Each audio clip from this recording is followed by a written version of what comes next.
If you're like me, chances are you've been sick in bed with the flu at least once in your lifetime. But just imagine for a second. Imagine if you're sick in bed with the flu. Yes, I know, it's a day off from work or school. But imagine if you're sick in bed and felt scared.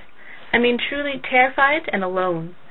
Imagine if those closest to you thought you could just snap out of it, or that you were somehow weird or oddly incapable. So how would you really feel? Could you and would you speak up and get help? And could you really recover? Well, this feeling, the stigma, is real for the estimated 7 million Canadians who are right now living with mental illness. 7 million. That's about half of the number of Canadians on Facebook, or the urban populations of Vancouver and Toronto combined. It's important to know that mental illness is real. It's common, touching all of us directly and indirectly, and it's important that we all speak up about it. My own journey begins with an understanding of what mental illness is. Mental illness is not what most of us have seen on films or TV. It's not the straitjacketed villain tucked away and locked up. That perception is just plain wrong.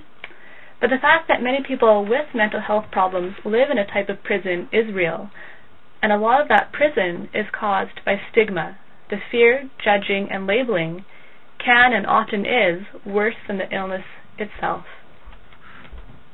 So let's start with a definition of what mental health is. And it can be hard to define, as every person's definition of mental health is different. So to me, mental health is feeling emotionally and holistically well.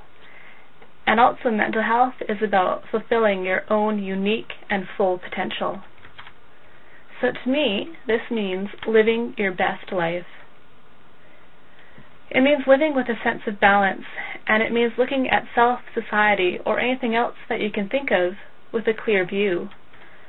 Good mental health is more than just the absence of illness, we know that, and allows resilience and triumph in the face of obstacles.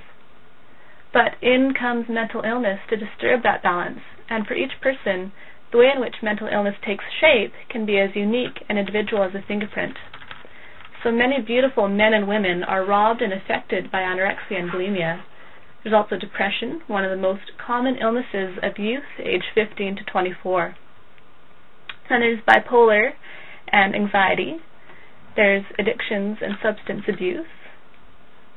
There's also phobias, such as the fear of spiders.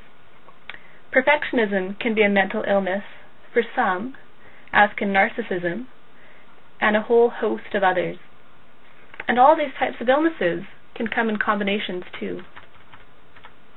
And mental illness can and often does affect nearly every part of an ill person's life.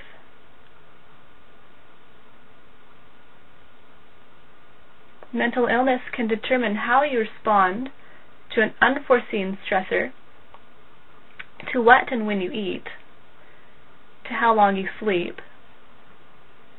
to the activities you're able to perform, to the people you hang with.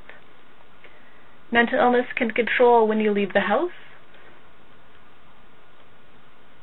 and also determine what kind of jobs and education training that you're able to receive.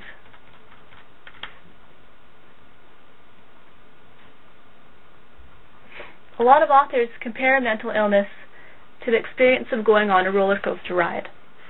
So your mood or experiences can lift and dip with the highs and lows, which may occur as frequently as days or hours or minutes.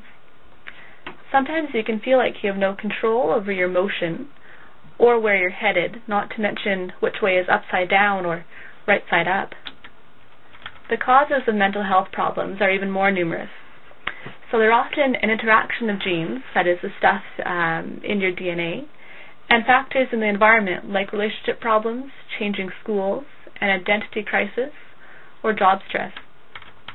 But, and this is a big but here, a common theme of people with mental illness is that there's always hope.